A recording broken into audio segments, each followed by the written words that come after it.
আপনি কি জানেন যে ১৯৭২ সালের ৩০শে মে রাজশাহীতে তাপমাত্রা ছিল ৪৫.১ ডিগ্রি সেলসিয়াস, যা রেকর্ড করা সর্বোচ্চ তাপমাত্রা। ২০২৩ সালে বাংলাদেশে সর্বোচ্চ তাপমাত্রা ছিল ৪৩.৮ ডিগ্রি সেলসিয়াস। এছাড়া যশোরে ইতিমধ্যেই বছরের সর্বোচ্চ তাপমাত্রা রেকর্ড করা হয়েছে ৪২.৬ ডিগ্রি সেলসিয়াস, এবং এই তাপমাত্রা আরও বাড়তে পারে এবং পূর্বের সকল রেকর্ড ভাঙতে পারে। তাহলে প্রতিনিয়ত গরম বাড়ছে কেন? এই তাপপ্রবাহের কারণ কি? আপনি কি কখনো এমন ঘরে ছিলেন যেখানে বাইরে থেকে বাতাস আসে না বললেই চলে? আপনি সেখানে ঘামতে শুরু করবেন। সেরূপ এলাকার বায়ুমণ্ডলে উচ্চচাপের পরিস্থিতি তৈরি হলে তাপপ্রবাহের সৃষ্টি হয়। উপরের বায়ুমণ্ডলে উচ্চচাপের কারণে গরম বাতাস মাটির দিকে আটকে যায় এবং ভূমি যে তাপ প্রতিফলিত করে তা এই অঞ্চলে আটকে যায়, যার কারণে বাইরে থেকে ঠান্ডা বাতাস এখানে আসতে পারে না এবং ভেতরের গরম বাতাস বাইরে যেতে পারে না। অনেকটা প্রেসার কুকারের মতো। এর প্রকৃত উদাহরণ ঢাকা শহর। একসময় ঢাকায় প্রচুর গাছপালা ছিল, যা শিল্পায়ন ও নগরায়ন বৃদ্ধির জন্য আর নেই, যার কারণে এই প্রেসার কুকার এফেক্ট ঢাকায় সবচেয়ে বেশি। তাই রাজশাহীর পূর্বের সর্বোচ্চ তাপমাত্রার কাছাকাছি পৌঁছেছিল ঢাকা। তবে রাজশাহীর তাপমাত্রা বাড়ার আলাদা কারণ আছে, যা এরপরে আলোচনা করছি। ১৯৬০ সালের পর ২০ এপ্রিল ঢাকা শহরের তাপমাত্রা ৪৮.৪ ডিগ্রি সেলসিয়াসে পৌঁছেছিল, যার কারণে অনেকেই হিটস্ট্রোকে আক্রান্ত হচ্ছেন। অনেক তাপ সতর্কতা দেওয়া হচ্ছে। আবহাওয়াবিদরা বলেছেন, পর্যাপ্ত বৃষ্টিপাত না হওয়ায় চলতি বছরের এপ্রিলে বাংলাদেশের গড় তাপমাত্রা বেড়েছে। শুধু তাই নয়, নিকটবর্তী সময়ে ভারী বৃষ্টিপাতের খুব একটা সম্ভাবনা নেই। প্রধানত বঙ্গোপসাগর থেকে মৌসুমি বায়ু না আসায় বৃষ্টিপাত হচ্ছে না বলে জানিয়েছে আবহাওয়া অধিদপ্তর। এমনকি ভারী বৃষ্টির জন্য অপেক্ষা করতে হতে পারে জুন পর্যন্ত। দেশের যে কোনো জায়গায় বৃষ্টি হলেও তাপ কমাতে বৃষ্টি খুব একটা কাজে আসবে না। সে কারণে পুরো মে মাস জুড়ে তীব্র তাপপ্রবাহ অব্যাহত থাকবে।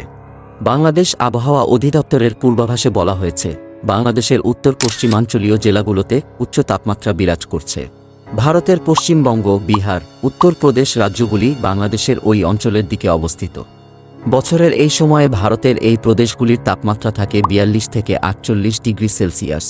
গত বছর ভারতের ওই অঞ্চলে সর্বোচ্চ তাপমাত্রা ছিল ৫২ ডিগ্রি সেলসিয়াস। সেখান থেকে গরম বাতাস চুয়াডাঙ্গা, যশোর, কুষ্টিয়া, রাজশাহী হয়ে বাংলাদেশে প্রবেশ করে এবং আমাদের তাপমাত্রা বাড়িয়ে দেয়। এ বছর দেশব্যাপী তাপপ্রবাহ দীর্ঘস্থায়ী হতে পারে। আবহাওয়াবিদরা স্থানীয় উষ্ণায়নকে দায়ী করছেন বনভূমির সংকোচন, ভূগর্ভস্থ পানির স্তর হ্রাস এবং শিল্পায়ন ও নগরায়ন বৃদ্ধির জন্য। তাপপ্রবাহের ঝুঁকিতে কারা সবচেয়ে বেশি? অত্যধিক গরম প্রত্যেকের স্বাস্থ্যের জন্য বিপজ্জনক। শিশু, গর্ভবতী মহিলা এবং বয়স্করা বিশেষ করে তাপের চাপে ঝুঁকিপূর্ণ।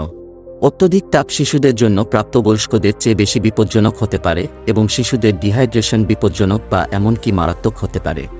বাচ্চাদের শরীরে প্রাপ্তবয়স্কদের তুলনায় তাপমাত্রা নিয়ন্ত্রণে বেশি সমস্যা হয় এবং তারা তাপ থেকে রক্ষা করার জন্য প্রাপ্তবয়স্কদের উপর নির্ভর করে। গর্ভবতী মহিলারাও বেশি ঝুঁকিতে থাকে। অত্যধিক তাপ এবং ডিহাইড্রেশন শিশুর কম ওজন, তাড়াতাড়ি জন্ম এবং এমনকি মৃত প্রসবের ঝুঁকিতে ফেলতে পারে।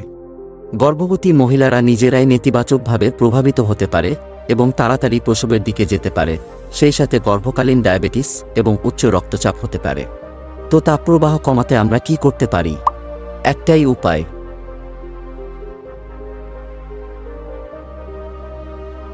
গাছ এবং অন্যান্য গাছপালা রোপণ বাষ্পীভবনের মাধ্যমে ছায়া এবং শীতল সরবরাহ করে এবং পৃষ্ঠ ও বায়ুর তাপমাত্রা কমায়।